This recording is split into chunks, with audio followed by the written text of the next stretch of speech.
El tema del día de hoy lo he titulado ¿Cómo leer y comprender la Biblia?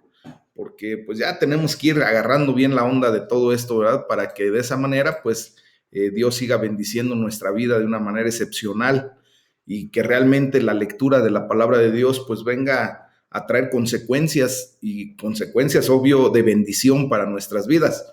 Entonces, fíjense bien que a la hora de leer y comprender la Biblia, tenemos tres ayudantes, mis amados hermanos. En primer lugar, tenemos al Espíritu Santo de Dios. En segundo lugar, tenemos a la iglesia, o sea, el cuerpo de Jesucristo, ¿verdad? Que es lo que justamente estamos haciendo el día de hoy en todos estos devocionales, ¿verdad? Porque pues sería muy arrogante de mi parte, por ejemplo, ¿verdad? Pensar solamente que el Espíritu Santo de Dios solo puede hablar a mi vida. Yo entiendo que también a muchos de ustedes, y yo puedo declarar que a todos, Dios nos habla a través de su bendito Espíritu. Y yo lo he comprobado en muchas ocasiones cuando he platicado con algunos de ustedes, pues me hacen favor de también instruir, de enseñarme, de apoyarme para yo también comprender la bendita palabra de Dios. Un claro ejemplo es lo que vivimos el día de ayer, ¿verdad? Con el apoyo de nuestro hermano Jorge Rivera, que al momento de predicar él, pues obviamente yo estaba ahora en el lugar de ustedes también, ¿verdad? Como escuchante. Entonces, Dios estuvo hablando fuertemente a mi vida, mis amados hermanos, y de esa manera es como yo también alcanzo a comprender la palabra de Dios. Entonces, fíjense bien que Dios ha hablado a otras personas a lo largo de la historia y aún continúa hablando a su pueblo, que somos tú y yo. Y bueno, el apóstol Pablo ora porque tú y yo podamos comprender junto con todos los demás santos de Dios la bendita palabra. Entonces, quedamos que tenemos al Espíritu Santo en primer lugar, al cuerpo de Jesucristo o a la iglesia en segundo lugar, y en tercer lugar tenemos el beneficio de la razón, o sea, nuestra mente misma. Esos son los tres elementos que nos ayudan a comprender verdaderamente la palabra de Dios. En este caso, en la condición del beneficio de la razón o nuestra mente, el apóstol Pablo nos anima a cada uno de nosotros a que, dice en Romanos 14:5, cada uno esté convencido en su propia mente. O sea, tú y yo tenemos que llegar al punto clave de verdaderamente estar convencidos de lo que leemos, de lo que vamos comprendiendo, ¿verdad? Y por eso yo les he pedido que lo poquito que les vaya cayendo, como decimos coloquialmente aquí en México, lo poquito que les vaya cayendo el 20 de la palabra de Dios, pónganla en práctica. Si el Señor dice que donde el amor de Dios está, no hay temor, porque el amor de Dios echa fuera todo temor, pues entonces tú y yo tendríamos que actuar en consecuencia y verdaderamente declarar que así es, que el amor de Dios ha echado fuera todo temor. Por difícil situación que podamos estar pasando, tenemos que saber y estar convencidos verdaderamente de que Dios es fiel y verdadero y que en ese sentido nos da la oportunidad de declarar lo correcto y de sentir y experimentar lo correcto. Que donde está el amor de Dios no hay temor. En tu corazón ya no debe haber temor de ninguna índole, de ninguna especie, mis amados hermanos. ¿Por qué? Porque el Espíritu Santo de Dios está ahora morando en tu corazón. Dios mismo está activo, ¿verdad? Y por eso el temor tiene que desaparecer. Y así es como nosotros tenemos que ir comprendiendo la palabra de Dios. Entonces, fíjense bien, cuando interpretemos la Biblia, hay tres preguntas principales que debemos hacernos. Espero que pudieran tomar nota para efecto de, en su momento, ¿verdad? Recordar lo que estoy enseñando y cuando tú estés leyendo la Biblia, pues te hagas, después de que leas un párrafo, después de que leas un pasaje bíblico, ¿verdad? Que tengas a bien primero preguntarte qué es lo que dice exactamente.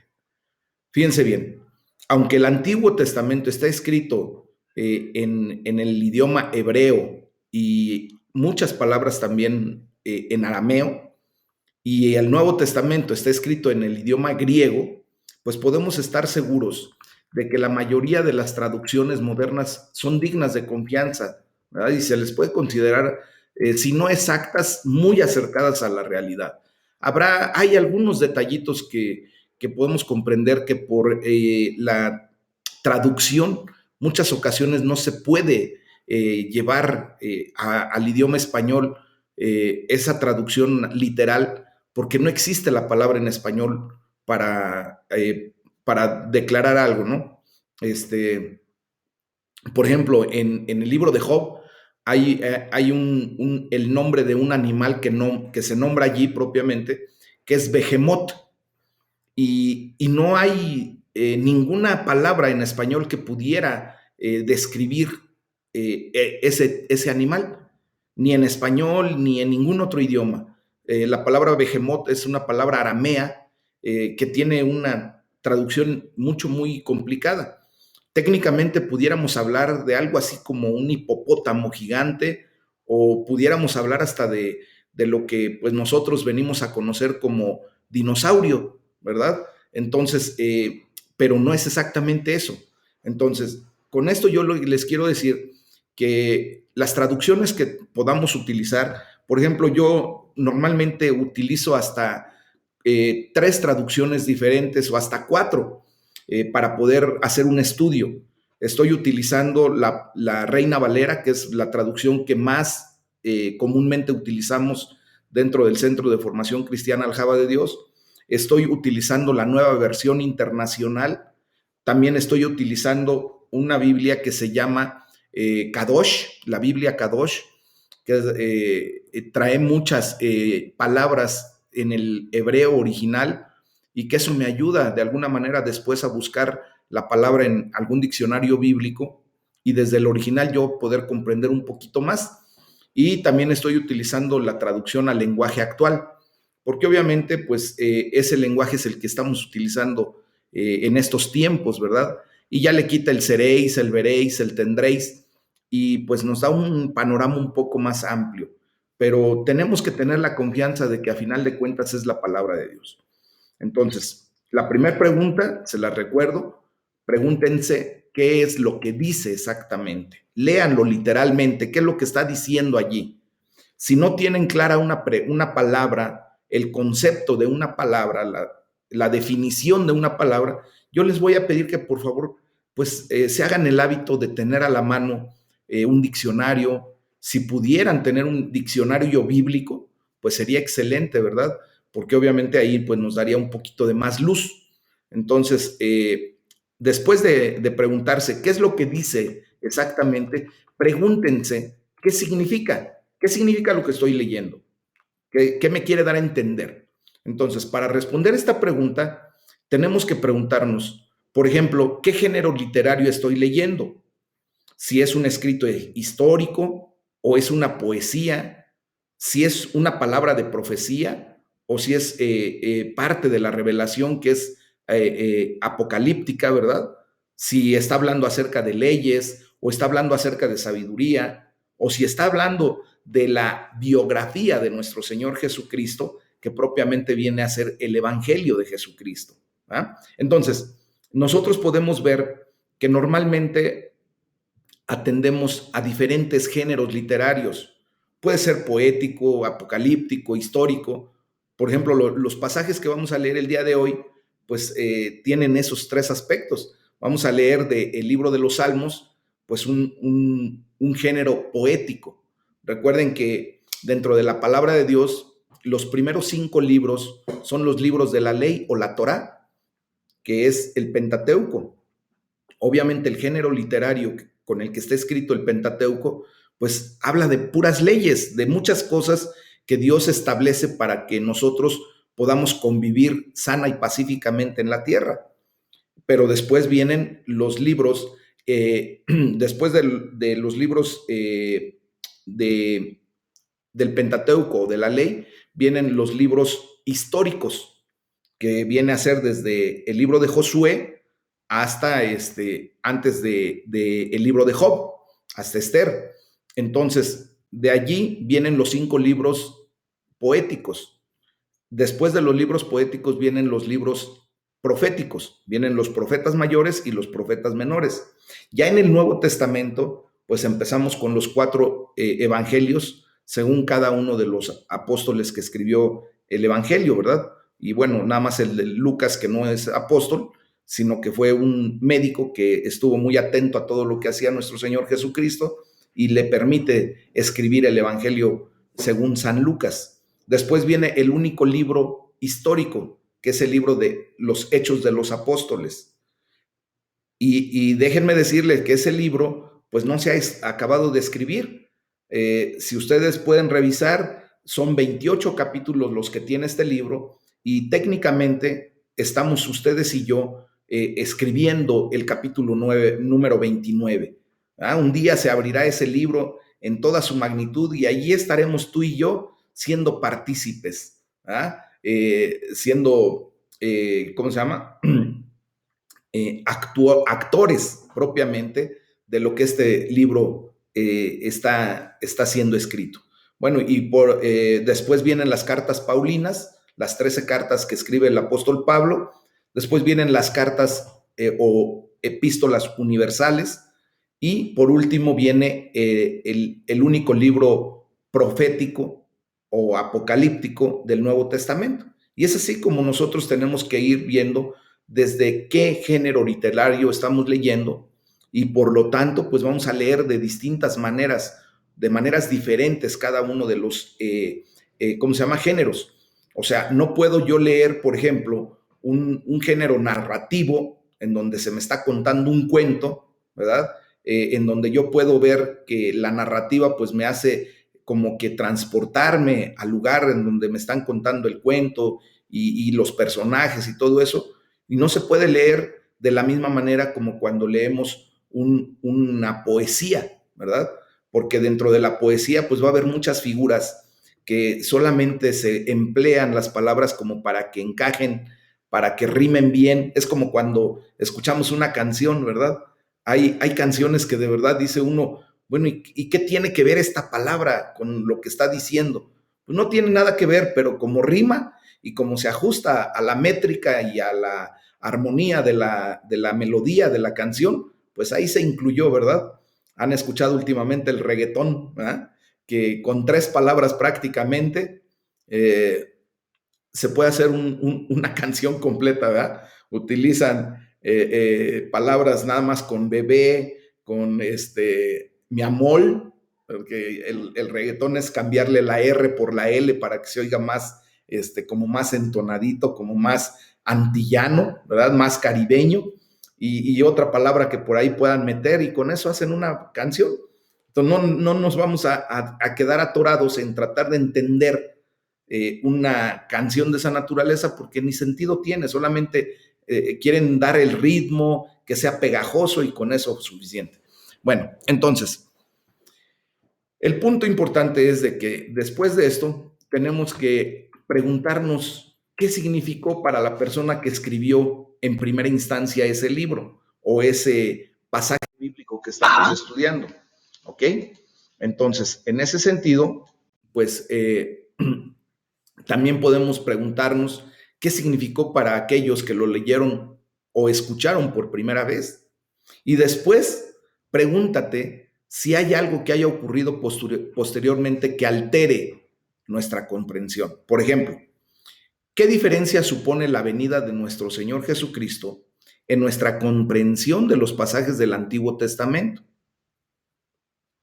Vemos cómo en última instancia, pues toda la Biblia trata acerca de nuestro Señor Jesucristo, ¿verdad? Entonces, la diferencia que se puede generar a través de la venida de nuestro Señor Jesús es que nuestra comprensión cambia desde el punto de vista del enfoque que le damos. ¿Por qué? Porque el Antiguo Testamento era la sombra de lo que había de venir, ¿verdad? Y cuando se presenta nuestro Señor Jesucristo, hace la obra redentora en la cruz del Calvario y salva nuestra vida, pues ahora vemos hecho realidad lo que se escribe en el Antiguo Testamento. Esa es la diferencia. Y bueno, y por último, tenemos que preguntarnos cómo se aplica a nuestra vida. ¿Cómo se aplica a tu vida lo que tú estás leyendo en la palabra de Dios? Bueno, pues para evitar que se convierta en un ejercicio intelectual y que solamente crezcamos en nuestra cabeza por conocimiento, ¿verdad? Pues tenemos que pensar en cómo se aplica a nuestra vida diaria. Y de esta manera nos hacemos no solo oidores de la palabra de Dios, sino también nos hacemos hacedores. Ser un hacedor de la palabra de Dios es una persona que pone en ejercicio lo que está aprendiendo. Y es de lo que se trata todo esto, mis amados. Se trata de que tú y yo, ¿verdad? Pongamos en acción lo que Dios nos está enseñando. Y de esa manera, pues vamos a ir caminando de diferente manera, con un estilo de vida diferente en esta vida. Tú y yo fuimos criados de una manera muy particular en nuestro seno familiar. Se nos forjó un carácter, ¿verdad? Que es con el que normalmente nos desarrollamos. Pero cuando venimos a comprender la palabra de Dios, nos damos cuenta en muchas ocasiones que nuestra crianza es muy diferente y dista mucho de la creación que Dios hizo para nuestra vida. Y por eso batallamos mucho, ¿eh? Por eso peleamos mucho con nosotros mismos. Porque si nos criaron, por ejemplo, dentro de un seno familiar en donde le dijeron a un niño, mira, si yo veo que te pegan y te dejas, cuando vengas a la casa yo te voy a dar. Ahí se aplica el ojo por ojo, diente por diente, ¿verdad? Y esa es la crianza. Y entonces se le genera un carácter en donde no se va a dejar, va a contestar con agresión, va a pagar mal con mal. Pero ¿qué nos enseña nuestro Padre Celestial a través de su bendita palabra? Él dice que si nos abofetean en la mejilla izquierda, pues que pongamos la derecha, mis amados hermanos. ¿Ah? Él nos enseña a pagar con bien el mal que se nos haya hecho. Y son cosas que tenemos que ir aprendiendo y que tenemos que ir poniendo en práctica. Acuérdense ustedes bien claramente en todo momento que la bendita palabra de Dios es una palabra práctica. ¿Ah? Es una sabiduría práctica. Es lo que Dios nos da para ponerlo en acción. Amén. Y bueno, pues para ello vamos a leer un poquito de poesía. Cada vez que leemos uno de los salmos, mis amados hermanos, propiamente, pues imagínense que si pudiéramos leerlo en el hebreo original, pues estaríamos realmente cantando, porque todos los salmos son cantos y son poéticos, son canciones que llevan una rima, que llevan una métrica, que llevan una estructura poética muy establecida. El detalle es que pues cuando lo traducen a nuestro idioma, pues lo traducen en una condición literal en donde por eso en muchas ocasiones no comprendemos de bien a bien lo que se está diciendo en la palabra de Dios hasta que incursionamos más adentro, hasta que pues nos interesamos y empezamos a buscar un poquito, atendiendo, por ejemplo, a un comentario bíblico, gente erudita que se ha pasado mucho tiempo estudiando la Biblia, estudiando el idioma, sabiendo cómo poder trasladar hasta ese género poético a nuestro idioma. Y pues ya tenemos una mayor luz en cuanto a cómo poder comprender algunos de los salmos que de repente uno se queda de a seis y dice uno, bueno, quién sabe qué dirán. Imagínense el día que leamos por ahí el libro de Cantar de los Cantares, en donde el rey Salomón, ¿verdad? Elogia a su mujer, a su amada, diciéndole que tiene los dientes como los de un caballo. Imagínense ustedes, nada más que ahorita le dijera yo eso a mi esposa, yo creo que me da unas bofetadas, pero bien puestas.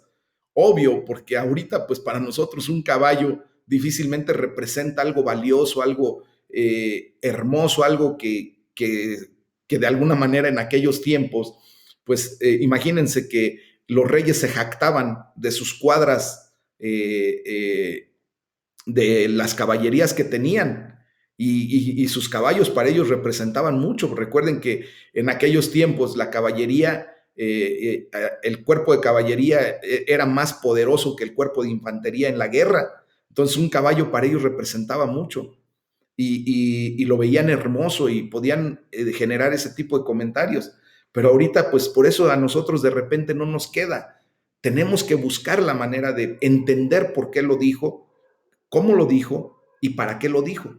Y entonces podemos comprender que, por ejemplo, el rey Salomón, cuando hacía ese tipo de observación, bueno, pues le estaba diciendo a su mujer que tenía una dentadura hermosa, ¿verdad? Y para él era bella, realmente la mujer era bella. Y bueno, pues ahora vamos a ver entonces el cántico de David, ese salmo del número 144 que empezamos a estudiar el día viernes, y hoy vamos a continuarlo a partir del versículo 9 en adelante. Y dice la palabra de Dios: oh Dios, a ti cantaré cántico nuevo, con salterio, con decacordio cantaré a ti.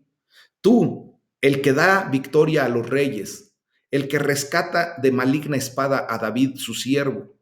Rescátame y líbrame de la mano de los hombres extraños, cuya boca habla vanidad y cuya diestra es diestra de mentira. Sean nuestros hijos como plantas crecidas en su juventud, nuestras hijas como esquinas labradas, como las de un palacio. Ahí está el ejemplo, ¿verdad? Imagínense que a una de sus hijas le digan: oye, qué linda te ves, pareces una esquina bien labradita de un palacio, de una columna de un palacio. A estas alturas, en estos tiempos, ¿qué nos va a decir nuestra hija? ¿Cuál fumaste? ¿Qué te pasó? ¿Cuál es la idea? ¿Por qué me estás ofendiendo de esa manera? ¿verdad? Bueno, continúo con el versículo 13. Dice: nuestros graneros llenos, provistos de toda suerte de grano, nuestros ganados que se multipliquen a millares y decenas de millares en nuestros campos, nuestros bueyes estén fuertes para el trabajo, no tengamos asalto ni que hacer salida, ni grito de alarma en nuestras plazas. Bienaventurado el pueblo que tiene esto. Bienaventurado el pueblo cuyo Dios es Jehová. Bueno, pues fíjense bien. Aquí, pues tenemos que ser auténticos con Dios, ¿verdad? Aquí nos está enseñando eso. El rey David siempre fue muy auténtico, mis amados. Dios quiere que tú y yo seamos auténticos con Él. Como les vuelvo a comentar, los salmos no son oraciones de personas buenas que usan un lenguaje educado o rebuscado. No, a menudo son ásperos esos lenguajes, terrenales y hasta muchas ocasiones duros, porque son una respuesta honesta, son una respuesta verdadera, son una respuesta personal a Dios, mis amados. Los salmos, por ejemplo, como les digo, están escritos en un lenguaje poético. Y voy a citar al poeta Robert Burns, que escribió: mi amor es como una rosa roja, muy roja, ¿no? Obviamente no quería decir que lo fuera literalmente. Obviamente con eso un poeta, ¿verdad? Que le llegó la musa, pues de repente ve su amor en un color. Yo me quedo sorprendido porque yo escucho gente que habla, por ejemplo, acerca de la música en colores. Yo no puedo comprender eso. Últimamente que me he involucrado un poquito en la alabanza con los hermanos, de repente escucho que dicen: es que esta alabanza es muy colorida. Yo me quedo de así y digo: ¿cómo colorida? ¿En dónde le ven los colores o a dónde está escrito un color en la alabanza? Realmente no, pero es gente que tiene esa capacidad, sobre todo la gente que está muy adecuada o tiene ese don del arte, les gusta ver las cosas de diferente manera y lo pueden decir en idiomas que que yo, por ejemplo, que no tengo esa condición, no logro comprender cómo pueden ver colores en la música, ¿verdad? Entonces, eso es lo que tenemos que ir buscando. Yo ahora que me estoy atreviendo a meterme al mundo de la música, pues empiezo a ver, ¿verdad? Que cuando es una melodía suave, le dan una tonalidad, entre comillas, para mí. Por ejemplo, dicen: es que es muy rosa esa alabanza. Wow, yo me quedo de a seis, digo: ¿de dónde sacarán eso? Pues quién sabe, pero ya empiezo a entender. Ahora, cuando ellos se refieren a una alabanza oscura, o bueno, una canción oscura, estoy entendiendo que es algo que realmente no trae mucha luz, que no trae mucha, pues, alegría, ¿verdad? Este, Por ejemplo, yo podría entender más fácilmente que dijeran es una canción triste o es una canción alegre, pero ellos hablan de colores y ahora ya lo empiezo a entender. Entonces, gran parte del lenguaje de la teología, pues, comporta la comparación, o sea, trae la comparación. Cuando dos cosas se comparan, esto no significa que sean iguales en todos los aspectos. Por ejemplo, como leímos en este salmo, en el versículo 12, que dice que nuestros hijos en su juventud crezcan como plantas frondosas, que sean nuestras hijas como columnas esculpidas para adornar un palacio, pues aquí, ¿verdad? Está expresando sentimientos netamente humanos, ¿sí? ¿Por qué? Porque pues nosotros queremos que nuestros hijos sobresalgan, que nuestros hijos crezcan, que nuestros hijos maduren, ¿verdad? Y es así como el salmista lo está describiendo. Este salmo, por ejemplo, también expresa sentimientos tan humanos como, por ejemplo, cuando dice el salmista, rescátame y líbrame de la mano de los hombres extranjeros, cuya boca habla vanidad y cuya derecha es mano de mentira. Bueno, obviamente, ustedes y yo podemos comprender fácil que no es verdad que todos los extranjeros sean mentirosos o embaucadores, ¿eh? Pero los salmos a veces expresan ira hacia Dios y sed de venganza hacia otras personas. No significa que sus sentimientos estén bien, pero a final de cuentas son respuestas sinceras que muchos de nosotros sentimos en diferentes momentos de nuestra vida. Por ejemplo, ¿cómo te expresas muchas ocasiones delante de Dios cuando algo ya te está teniendo pero harto? Que dices, caray, Señor, yo no sé ya ni cómo decirte las cosas. ¿Cómo te puedo pedir que ya me quites de esta dolencia, que ya me quites de este sufrimiento, que ya me quites de esta angustia? ¿Cómo te lo puedo pedir? Ya estoy harto de todo esto y es sincero. Y le podemos hablar de esa manera a nuestro Dios. Obviamente, pues no es nuestra intención faltarle al respeto, sino simplemente mostrar la realidad que hay en nuestro corazón. Por ejemplo, David estaba en medio de una guerra y era atacado con regularidad por ciudades extranjeras, ¿verdad? Por pueblos extranjeros. Y el conflicto armado era un hecho en su vida y en esta coyuntura en la que da gracias a Dios por adiestrar sus manos para la guerra, ¿se acuerdan lo que hablamos el día sábado? Bueno, pues esto no significa que debamos ahora repetir esos sentimientos o emularlos.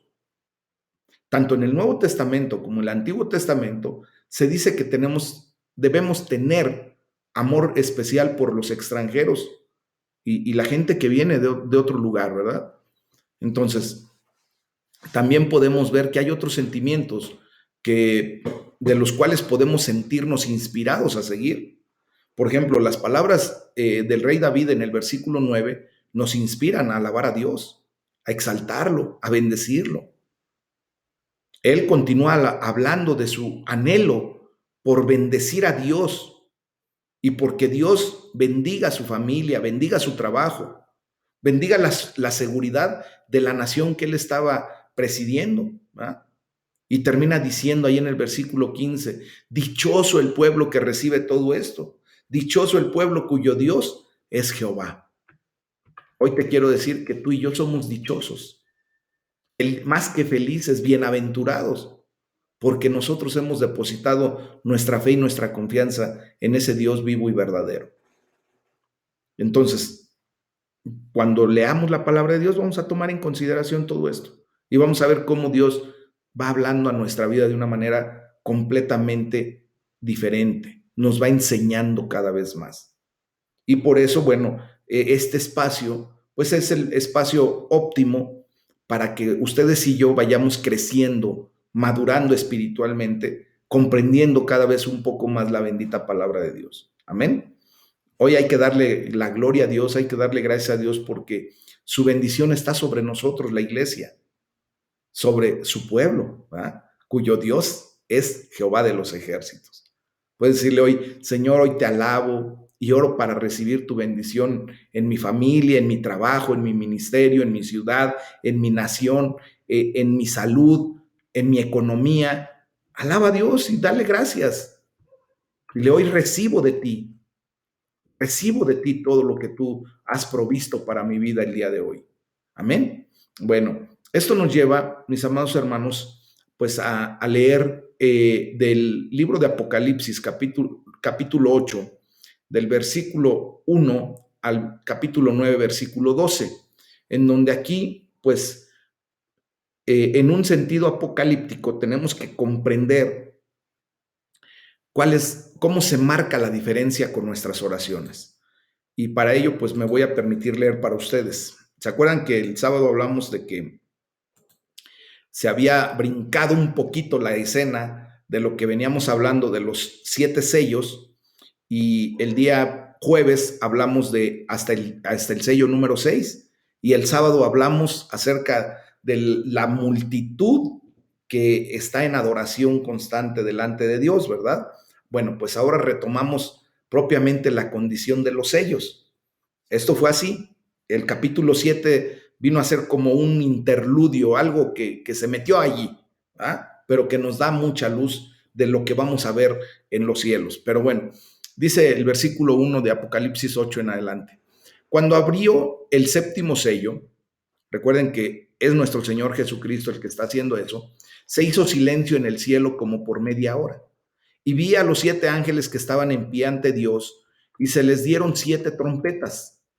Otro ángel vino entonces y se paró ante el altar con un incensario de oro, y se le dio mucho incienso para añadirlo a las oraciones de todos los santos, sobre el altar de oro que estaba delante del trono.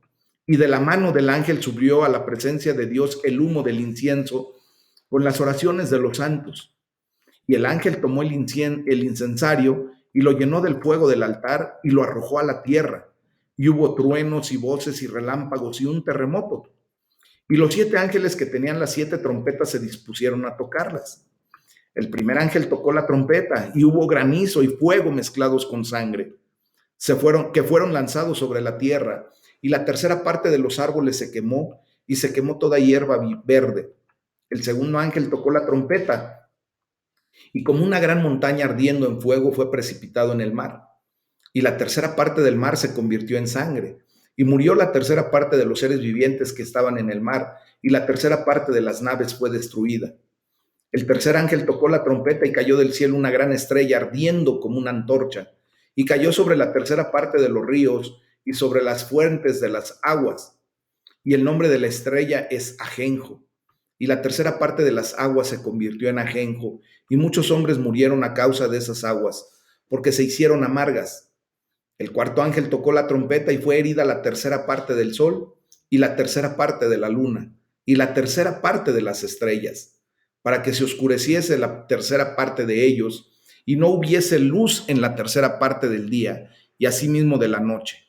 Y miré y oí a un ángel volar por en medio del cielo, diciendo a gran voz: ¡ay, ay, ay de los que moran en la tierra a causa de los otros toques de trompeta que están para sonar los 3 ángeles! Capítulo 9, versículo 1. Dice la palabra de Dios: el quinto ángel tocó la trompeta y vio una estrella que cayó del cielo a la tierra, y se le dio la llave del pozo del abismo. Y abrió el pozo del abismo, y subió humo del pozo como humo de un gran horno.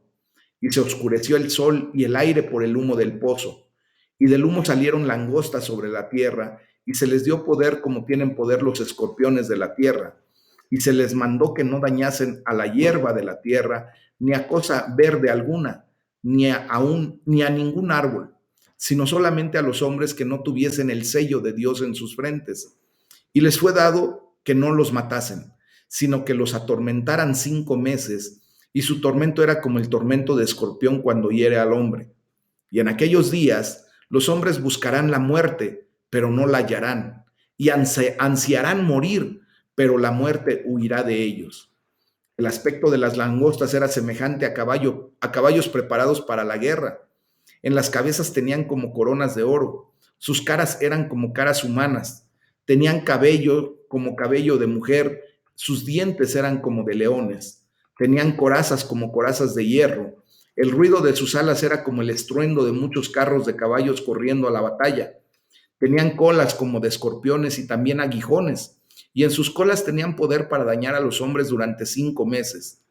y tienen por rey sobre ellos al ángel del abismo, cuyo nombre en hebreo es Abadón y en griego Apolión. El primer ay pasó, he aquí, vienen aún dos ayes después de esto. Entonces, mis amados hermanos, vemos cómo la literatura apocalíptica, que es lo que acabo de leer, es una literatura de sueños, es una literatura de visiones, mis amados. Es una literatura de misterios divinos y es una literatura del final de la historia de la humanidad. Como vemos, está llena de símbolos que necesitan pues ser decodificados. Son símbolos que de primera mano no podemos entender, ¿verdad? Es como cuando, pues de alguna manera, en la guerra, ¿verdad? Mandan mensajes codificados para que el enemigo, pues no sepa lo que se está diciendo, ¿verdad? Y se necesita un decodificador para que de esa manera podamos entender lo que se dice. Bueno, pues en esta literatura se nos dan destellos de cosas que suelen estar en el límite de la comprensión humana. ¿Por qué digo esto? Pues porque sus complicadas y fantásticas imágenes pueden ayudarnos a captar cosas que están más allá de la comprensión. Entonces, la literatura apocalíptica pues es notoriamente difícil de interpretar, de comprender. Dentro de la Biblia se encuentran en varios lugares y especialmente en los libros de Daniel y de Apocalipsis, pues este tipo de situaciones. Mis amados, los escritores de estos libros, pues al ver algo de lo que no está familiarizado el hombre, pues lo único que podían hacer era hacer algo como semejanza, describir la semejanza de lo que ellos podían ver. Posiblemente estaban viendo ¿cómo les puedo decir? Una nave muy particular que en esos tiempos, y a lo mejor hasta ni en nuestros tiempos, hemos podido ver de alguna manera bien. ¿Y cómo podríamos nosotros describir esa nave? Es, por ejemplo, cuando les pido de favor, si alguien de ustedes me pudiera decir a qué sabe la yaca. Y muchos de ustedes me van a contestar, algunos me van a decir que sabe a durazno, otros me van a decir que sabe a mango, otros me van a decir que sabe a plátano, otros me van a decir que hasta sabe como a guayaba. Si han probado el fruto de la yaca, ¿verdad? Que se ha conocido como a 7 sabores, dice mi hermano Juan, efectivamente, se lo ha conocido como la fruta del tutti frutti, ¿verdad? O de muchos sabores. Entonces, no podemos decir claramente y especificar un sabor porque no tenemos, ¿cómo les puedo decir? Pues un sabor bien identificado en ese sentido. Entonces, cuando alguien me pregunta, pues yo les digo a lo que a mí me sabe. A mí me sabe, de verdad, a mí me sabe como a una especie entre de durazno y mango. Entonces, y puedo solamente describirlo como si fuera, no propiamente lo que es. Hay sabores muy sui generis. Por ejemplo, el mango, pues tiene un sabor muy establecido, muy definido, que si yo les digo ahorita, ¿recuerdan el sabor del mango? Seguro, ya se lo comieron, ¿verdad? Ya hasta se lo saborearon como yo, porque tenemos definido el sabor. Pero hay cosas que no. Entonces, la literatura apocalíptica precisamente tiene este tipo de condición. Típicamente la lectura de los textos apocalípticos de hoy, por ejemplo, pues no son fáciles de comprender. Parece que nuestro Señor Jesucristo está llamando al mundo al arrepentimiento y nos está advirtiendo del juicio inminente que llegará al final de los tiempos. Y dice la palabra de Dios, podríamos comprender ahí en el versículo 1 del capítulo 8, que antes del juicio, ¿verdad? Hubo silencio en el cielo como por media hora. Durante ese periodo, ¿verdad? Hay un temblor, una intriga, hay una angustia, porque todo el cielo está callado. Posiblemente como símbolo de la oportunidad de que las oraciones del pueblo de Dios sean presentadas y escuchadas por Dios. Las 7 trompetas de las que estamos escuchando, mis amados, pues sugieren que está haciendo todo lo posible por llevarnos a ti y a mí y a todo el mundo al arrepentimiento genuino. que verdaderamente nos convirtamos al Señor, que no solamente seamos simpatizantes, que no solamente seamos creyentes, sino Dios nos quiere llevar al punto clímax de ser discípulos de Dios, que seamos personas enseñables, pero también corregibles. El deseo de Dios es advertirnos, mis amados, de las irremediables consecuencias de nuestro mal camino, si es que todavía estamos por los caminos torcidos, ¿verdad? Las primeras cuatro trompetas, por ejemplo, anuncian el daño a la naturaleza, si ustedes lo recuerdan. Sucede un desastre medioambiental, una quemazón, el agua se convierte en ajenjo, es un caos en la creación. Después viene la tragedia humana y por último viene el daño al cosmos en general, cuando la luna, las estrellas, el sol tendrán que sufrir las consecuencias de los últimos tiempos, mis amados. Y miren, cómo ahorita los científicos, ¿verdad? Se dan de topes por saber que efectivamente va a llegar el momento en que todo esto se acabe. Ya nuestro Señor nos los había declarado desde muchísimo tiempo atrás. Un día todo esto pasará. Dice la palabra de Dios que los cielos y la tierra pasarán, pero su palabra permanecerá. Y es por eso que ustedes y yo tenemos que afianzarnos, hacer cimiento en la palabra de Dios, porque esa no va a pasar. La palabra de Dios es eterna, es para siempre. Y si ustedes y yo nos anclamos a la palabra de Dios y caminamos con respecto a la palabra de Dios, podrá desaparecer todo esto, mis amados, pero nosotros firmes en el Señor. Ya después de los ángeles, ¿verdad? El quinto y el sexto ángel anuncian el daño a los seres humanos que vendrá de una manera inminente. Y en medio de todo esto vemos la importancia de nuestras oraciones. La palabra de Dios nos enseña que se acercó otro ángel y se le entregó mucho incienso para ofrecerlo, junto con las oraciones de todo el pueblo de Dios. Sí, tus oraciones y mis oraciones suben a la presencia de Dios como un incienso grato. ¿Ah? Dice la palabra de Dios, y junto con esas oraciones subió el humo del incienso desde la mano del ángel hasta la presencia de Dios.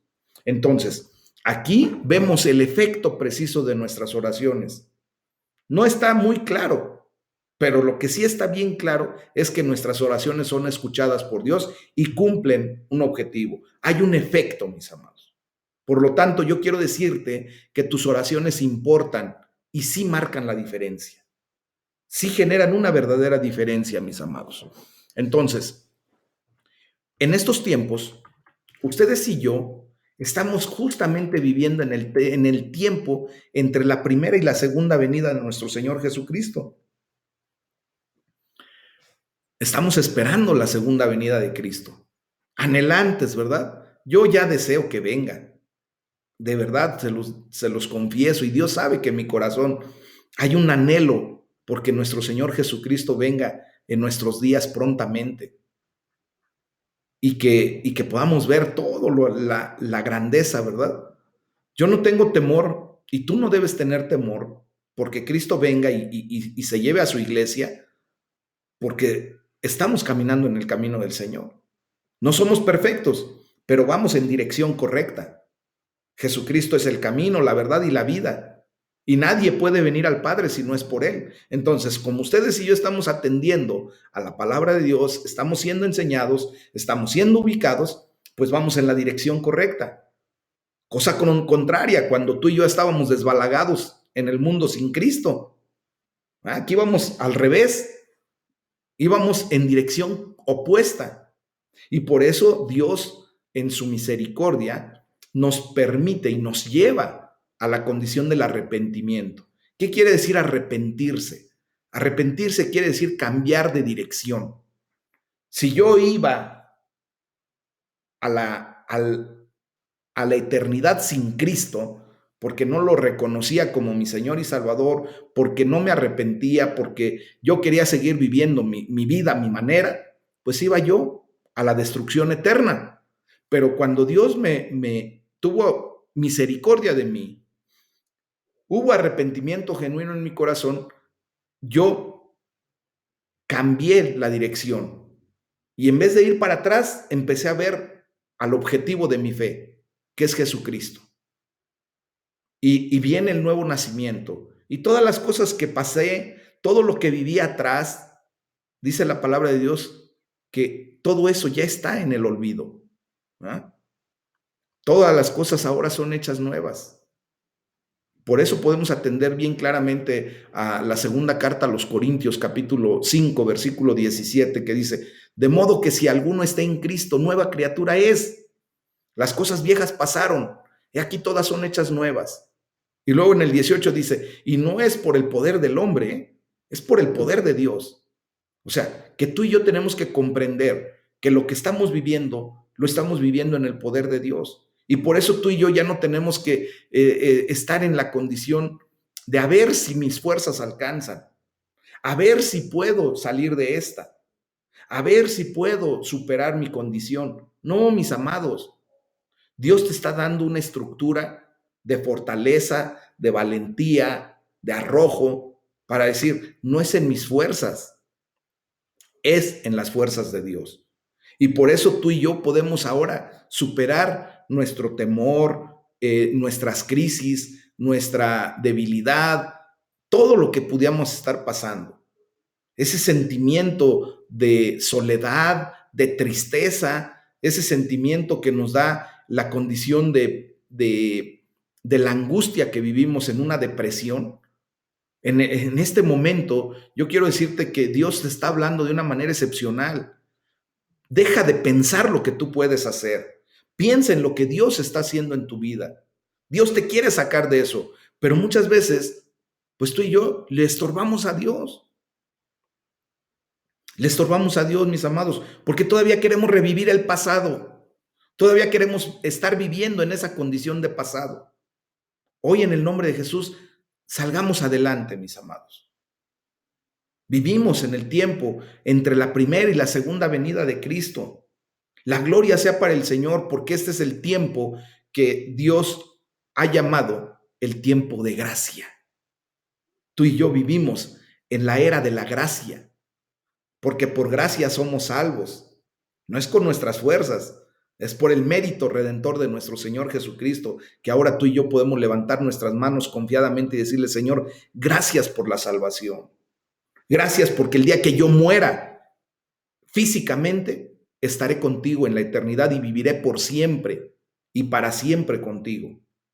Eso es lo que tenemos que aprender. Aquí sí vemos pruebas, ¿verdad?, de que mucho de aquello sobre lo que se escribe en estos capítulos está sucediendo en nuestro mundo actual. Estamos viendo guerras inmisericordes. Estamos viendo cómo nuestro planeta se está prácticamente destruyendo. Estamos viendo cómo nuestra misma acción como seres humanos está llevando al colapso a nuestro mundo, a nuestra casa. Estamos viendo hoy más que nunca cómo la maldad entre los seres humanos es más inmisericordia que nunca. Estamos viendo la realidad. Estamos en los tiempos postreros, mis amados. Entonces, si estamos comprendiendo lo que se está hablando en la palabra de Dios, nuestra respuesta debería ser la oración y el arrepentimiento genuino, de venir y doblar nuestra rodilla delante del Rey y decirle, Padre, en el nombre de Jesús, ten misericordia de nosotros, ayúdanos a seguir adelante. Y como Dios ya nos está dando la fuerza, tú y yo ahora podemos declarar correctamente que todo lo puedo en Cristo que me fortalece, porque verdaderamente es así. Todo lo podemos en Cristo. Él es el que nos fortalece, mis amados hermanos. Él es el que nos da la fuerza para salir adelante de nuestra tribulación, de nuestra angustia, de nuestra pena, de nuestra necesidad.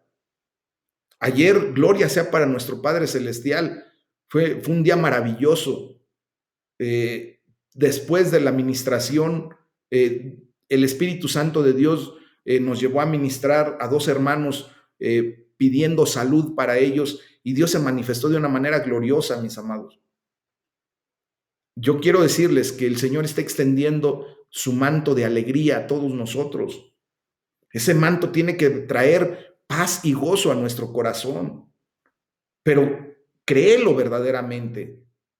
Toma ese manto espiritual y arrópate con él en tus momentos de debilidad, en tus momentos de angustia, en tu momento de aflicción.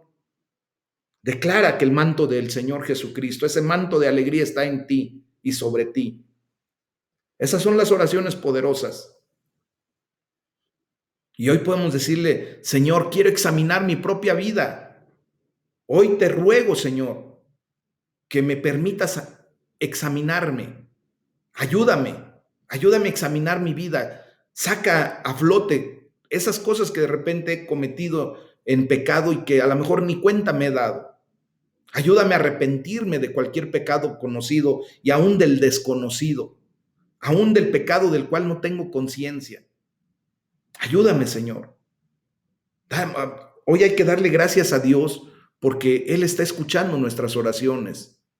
Y la gloria sea para el Señor también porque estas oraciones marcan la diferencia. No solamente en nuestra vida, mis amados hermanos, marcan la diferencia en el reino de los cielos. Amén. Es el tema del día de hoy. Vamos a orar, vamos a darle la gloria a Dios y vamos a levantar nuestra vida en poder y en oración, ¿ok? Porque es de la manera en que vamos a actuar el día de hoy, mis amados hermanos. Y para ello